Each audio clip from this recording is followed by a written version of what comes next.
ನಮಸ್ತೆ. ಇವತ್ತು ಉತ್ತರ ಕರ್ನಾಟಕ ಸ್ಟೈಲ್ ಬದನೆಕಾಯಿ ಪಲ್ಯ ಮಾಡೋಣ.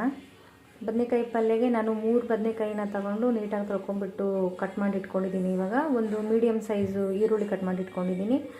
ಸ್ವಲ್ಪ ಕೊತ್ತಂಬರಿನ ಕ್ಲೀನಾಗಿ ವಾಶ್ ಮಾಡಿಬಿಟ್ಟು ಕಟ್ ಮಾಡಿ ಇಟ್ಕೊಂಡಿದ್ದೀನಿ. ಸ್ವಲ್ಪ ಕರಿಬೇವು ಇಟ್ಕೊಂಡಿದ್ದೀನಿ. ಆಮೇಲೆ ಇದಕ್ಕೆ ಸ್ವಲ್ಪ ಜೀರಿಗೆ ಬೇಕು. ಇಷ್ಟೆಲ್ಲ ಒಂದಿಷ್ಟು ಹಾಕಿದರೆ ಸಾಕು. ಜೀರಿಗೆ, ಆಮೇಲೆ ಸಾಸಿವೆ, ಆಮೇಲೆ ರುಚಿಗೆ ತಕ್ಕಷ್ಟು ಉಪ್ಪು ಹಾಕಬೇಕು. ಆಮೇಲೆ ಒಂದು 2 ಟೇಬಲ್ ಸ್ಪೂನು ಖಾರ ಇಟ್ಕೊಂಡಿದ್ದೀನಿ. ಖಾರನ ನೀವು ನಿಮ್ಗೆ ಎಷ್ಟು ಬೇಕೋ ಅಷ್ಟು ಹಾಕ್ಕೊಳ್ಳಿ.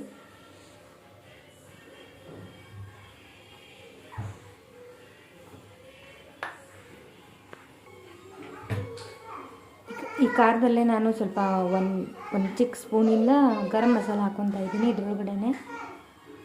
ಇವಾಗ ಪ್ಯಾನ್ಗೆ ಒಂದು ಸ್ವಲ್ಪ ಎಣ್ಣೆ ಹಾಕ್ಕೊಳ್ತಾ ಇದ್ದೀನಿ.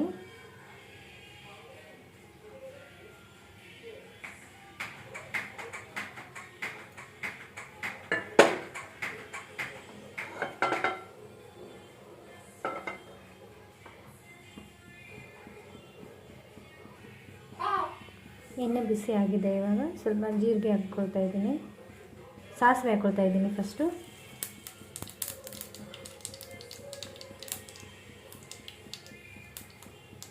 ಕೊತ್ತಂಬರಿ ಹಾಕ್ಕೊಳ್ತಾ ಇದ್ದೀನಿ. ಕರಿಬೇವು ಹಾಕ್ಕೊಳ್ತಾ ಇದ್ದೀನಿ.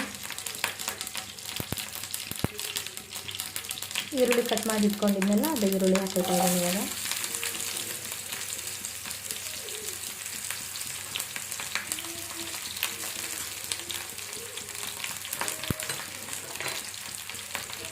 ಸ್ವಲ್ಪ ಜೀರಿಗೆ ಹಾಕ್ತಾ ಇದ್ದೀನಿ.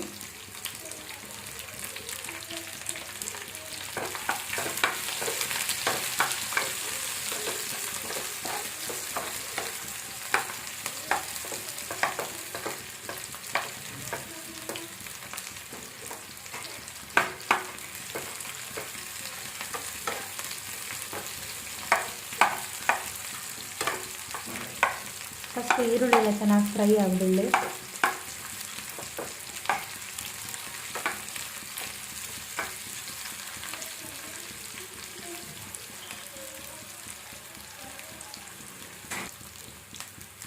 ಸ್ವಲ್ಪ ಫ್ರೈ ಆಗಿದೆ. ಇವಾಗ ಇದಕ್ಕೆ ಬದನೆಕಾಯಿ ಹಾಕ್ಕೊಳ್ತಾ ಇದ್ದೀನಿ. ಇವಾಗ 2 ಸೇರಿ ಫ್ರೈ ಮಾಡೋಣ.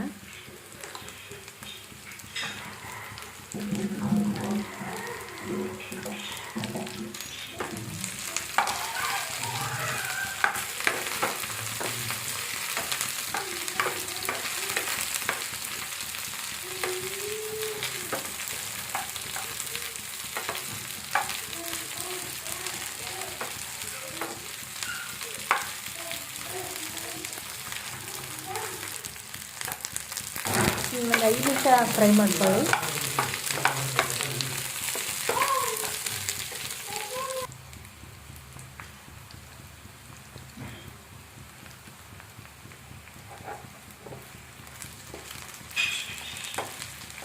ನೋಡಿ, ಇದು ನೀಟಾಗಿ ಫ್ರೈ ಆಗಿದೆ. ಬದನೆಕಾಯಿ ಸ್ವಲ್ಪ ಕಲರ್ ಚೇಂಜ್ ಆಗಿದೆ ನೋಡಿಲ್ಲಿ.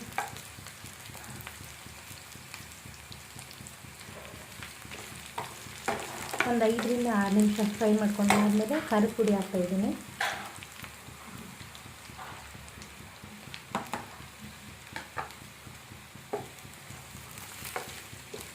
ನೀಟಾಗೆಲ್ಲ ಮಿಕ್ಸ್ ಮಾಡ್ಕೊಂಬಿಡೋಣ.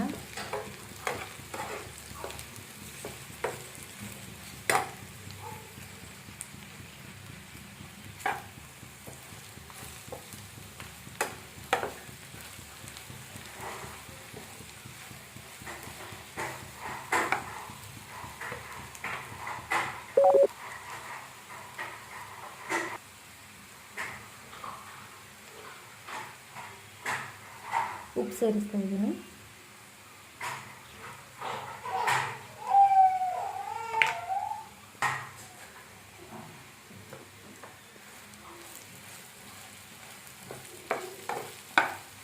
ನೋಡಿ, ಎಲ್ಲ ಇವಾಗ ಚೆನ್ನಾಗಿ ಮಿಕ್ಸ್ ಆಗಿದೆ. ಸ್ವಲ್ಪ ಇದಕ್ಕೆ ಒಂದು ಅರ್ಧ ಕಪ್ಪಷ್ಟು ನೀರು ಹಾಕ್ತಾ ಇದ್ದೀನಿ.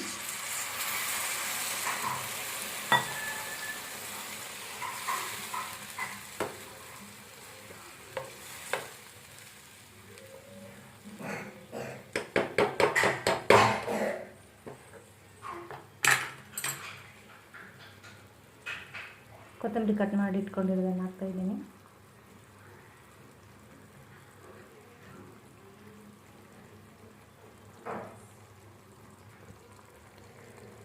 ಒಂದು 5 ನಿಮಿಷ ಲೋ ಫ್ಲೇಮಲ್ಲಿ ಬೇಯಿಸ್ಕೊಂಬಿಡೋಣ.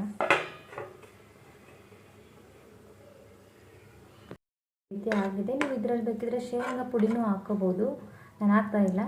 ಶೇಂಗಾ ಪುಡಿ ಬೇಕಿದ್ರೆ ನೀವು ಆ್ಯಡ್ ಮಾಡ್ಕೋಬೋದು. Thank you.